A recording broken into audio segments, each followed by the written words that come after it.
Решетка — доброта, которая изменила все. Маленькая Катенька стояла у старого колодца в центре деревни и держала в руках деревянную ложку и маленькую мисочку с кашей.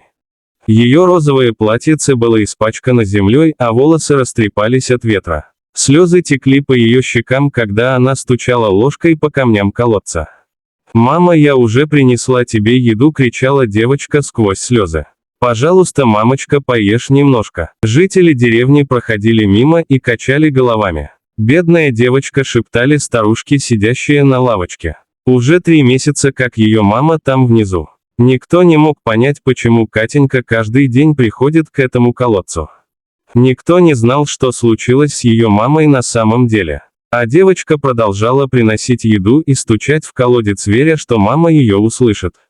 В это самое время по деревенской улице шел мужчина в ярко-синем костюме. Это был Николай Петрович, миллионер, который приехал из города купить старинный дом в этой деревне. Он спешил на встречу с нотариусом, когда услышал детский плач. Сердце его сжалось от этого звука. Николай Петрович остановился и посмотрел на маленькую девочку у колодца. «Что случилось, малышка?» — спросил он, подходя ближе. Катенька подняла на него заплаканные глаза. «Моя мама там», — прошептала она, показывая на колодец. «Я приношу ей еду каждый день, но она не отвечает». Николай Петрович нахмурился и посмотрел в колодец.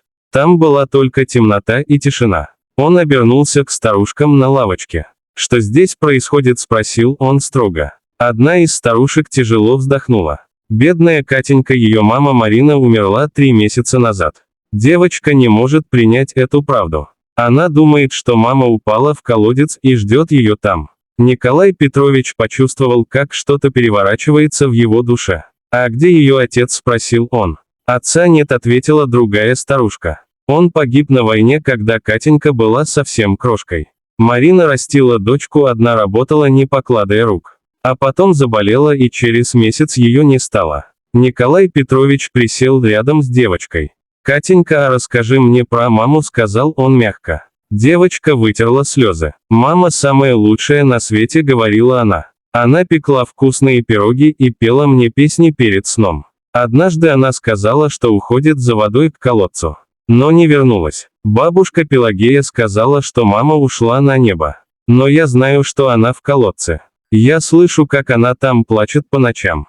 Николай Петрович почувствовал, как слезы наворачиваются на его глаза. Он вспомнил свою собственную маму, которую потерял в детстве. Вспомнил, как никто не объяснил ему тогда, что такое смерть. Как он много лет ждал, что она вернется. «Катенька», — сказал он осторожно, — «я хочу рассказать тебе одну историю. Когда я был маленьким мальчиком, у меня тоже была мама. Она очень любила меня, и я любил ее. Однажды она заболела, и доктора не смогли ей помочь. Мне сказали, что она ушла на небо. Я долго не понимал, что это значит». Девочка слушала его, широко раскрыв глаза. «Знаешь, что я понял много лет спустя?» — продолжал Николай Петрович. «Когда люди говорят, что кто-то ушел на небо, они имеют в виду, что этот человек умер.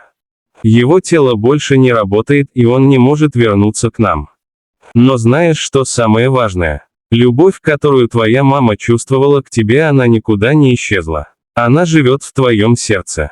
Катенька заплакала еще сильнее. «Но я хочу, чтобы она вернулась», — всхлипывала она. «Я знаю, малышка», — сказал Николай Петрович, обнимая ее. «Я тоже хотел этого, когда был маленьким. Но твоя мама не в колодце. Ее тело похоронено на кладбище, а ее душа теперь живет в каждом добром воспоминании, которое ты о ней хранишь». Старушки на лавочке тихо плакали, слушая этот разговор. Николай Петрович взял Катеньку за руку. «Пойдем, я покажу тебе, где твоя мама на самом деле», — сказал он. Они пошли на деревенское кладбище. Там под старой березой была небольшая могилка с простым деревянным крестом. На кресте было написано «Марина Ивановна, любящая мать». Катенька долго стояла молча, глядя на могилку.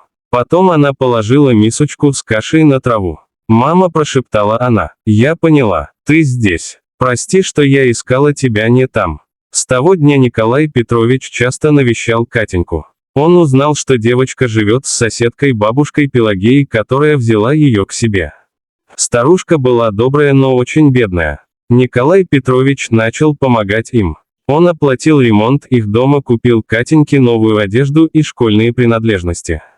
Но самое главное, он проводил время с девочкой.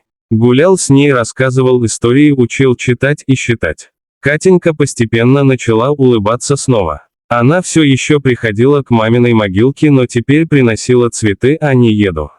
Она рассказывала маме о своих делах, о том, что узнала в школе о добром дяде Коле, который стал ее другом. Прошло несколько лет. Николай Петрович так и не уехал из деревни. Он официально удочерил Катеньку, и они стали настоящей семьей. Девочка выросла умной и доброй. Она часто говорила, что у нее было две мамы. Одна, которая родила ее и научила любить. И вторая, которая живет в ее сердце и учит ее быть сильной. А Николай Петрович наконец понял, зачем судьба привела его в эту деревню. Он искал смысл жизни, имея все деньги мира, но чувствуя пустоту внутри. И нашел этот смысл в глазах маленькой девочки, которая научила его, что настоящее богатство – это любовь и способность помочь тому, кто в этом нуждается.